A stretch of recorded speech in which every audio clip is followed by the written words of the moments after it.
Welcome back to the channel, good friends. Brian from Apex Auction Car Reconditioning. I'm doing the open here in the vehicle as it's a balmy 16 degrees in Pennsylvania. We're at the Carriage Trade Public Auto Auction.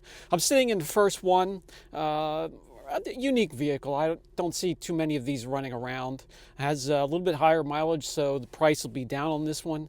And this is another one. I brought my own jump pack, finally fully charged, to get this running. So may not be a lot of people that gets this thing running. So let's take a look.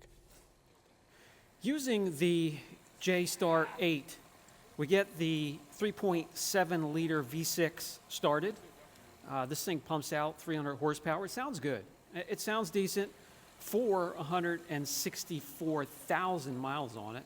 And you could see how quick the cold pulls my jump start unit down from 99 to 85. So this thing is, it's a little rare. It's hard to see these out and about these days. I don't see many at all. This is like a hatchback and kind of unique where they have the door handles for the rear doors up in the C-pillars. I always liked the way that looked. Other than some snow that we have to kind of get around or quote-unquote look through, it's pretty straight except for a couple small dings here and there. As we open up that back door, show you where the handle is, it's clean. The inside's clean, a little bit of wear and tear, just some small signs of wear and tear. This is how the back hatch opens up. Kind of neat. You could fit maybe some groceries and a golf bag back there. The hatch doesn't stay open. The supports need to be replaced, but the mats are back here as well.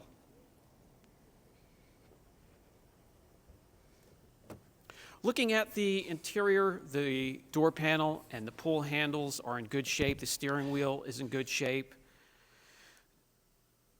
Nice looking dash, nice looking interior. It's just slightly dirty. Like the buttons on the radio here, hand lotion, makeup, slightly discolored, not worn away though. And what's neat is we don't see any check engine lights or indicators, just the TPI sensor. We have a nice 6-speed automatic to go with the 3.7 liter V6. Does have a clean title, and market retail would be $10K. Now, what we would expect to find at wholesale would be around $7,000 or under. What about a beautiful red? Red always sells, so something red catches my eye. But an 03 Mitsubishi Lancer Evo. Got the big whale tail in the back.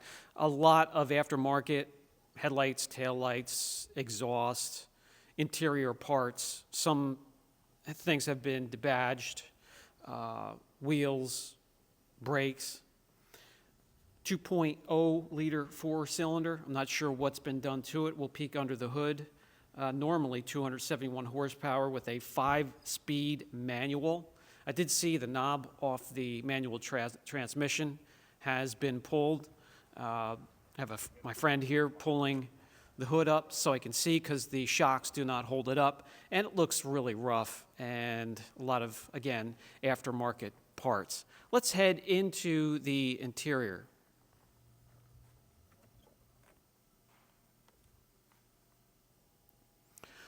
Door panel, seats, a little bit worn, Recaro seats. Again, things have been picked at in here, and I hate aftermarket parts, so for that reason alone, I'm going to stay away from it, but I thought it was unique anyway. Completely dead, and my jump start unit is now dead as well. How about a canary yellow 2016 Ford Mustang EcoBoost convertible? What I like to look for is making sure there's no aftermarket garbage on it, and then trying to see through the snow that there's no extraordinary damage to it. It looks pretty straight. And right here's the VIN. You can run it, 2016. It'll tell you its market value, retail would be over 19 grand. Wholesale, you should be able to get it for 12 or under. The interior seems to be in good shape. The driver's seat is just all torn up and would have to get a complete seat cover. But other than that, it seems like it's in decent shape.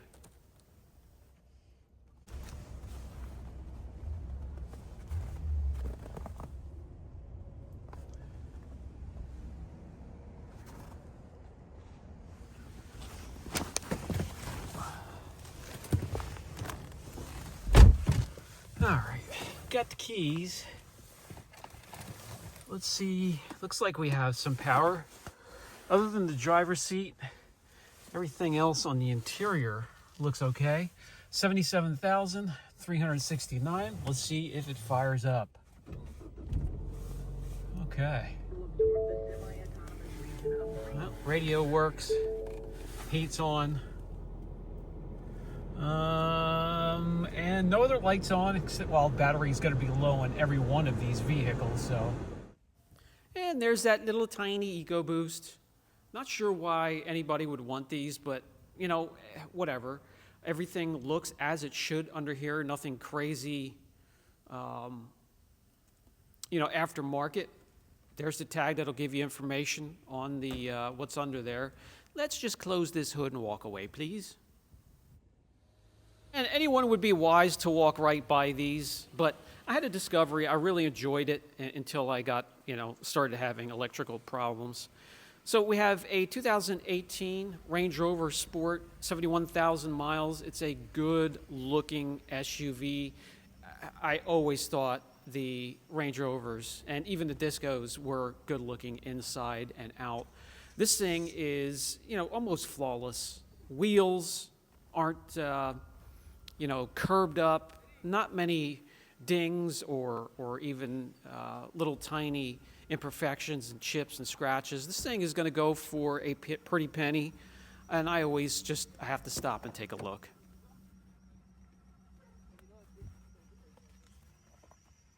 Unless completely abused, the interior should be in excellent shape and everything should work. Just maybe some light work, some light detailing. The door panel here, the pull handle, the steering wheel, the seat, the bolsters. Everything is well taken care of and lightly worn. The digital dashes and information cluster and your heating controls all on a screen, a touch screen. And the problem I had with mine is after a while, for about 10, 15 seconds, all the screens in the interior would just go blank and would reset themselves. This one here, I just found the tag that they took the keys. Some of the vehicles, they take the keys and you have to go to the guard shack and get the keys and sign them out, and I wasn't going to do that. I just wanted to take a look in the inside. But yeah, I lost the screens for about 15 seconds or so, and it would happen every third or fourth day of using it. So I dumped it off, sent it down the road. Everything under here looks as it should, nothing aftermarket, and will go for a really good price.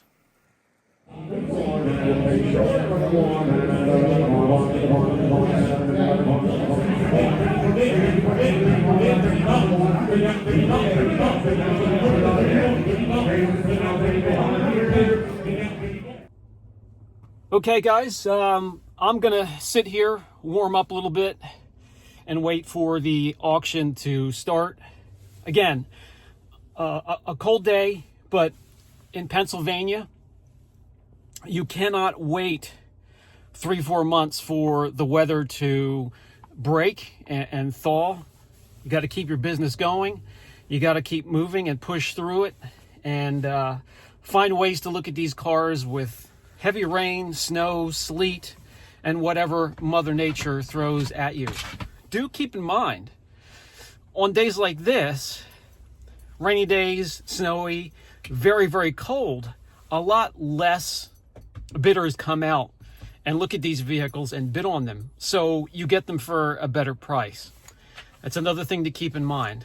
Brian from Apex Auction Car Reconditioning. I'll catch you guys in the next video. I'll keep an eye on what we were looking at today. If we win the bid, you'll be the first to know.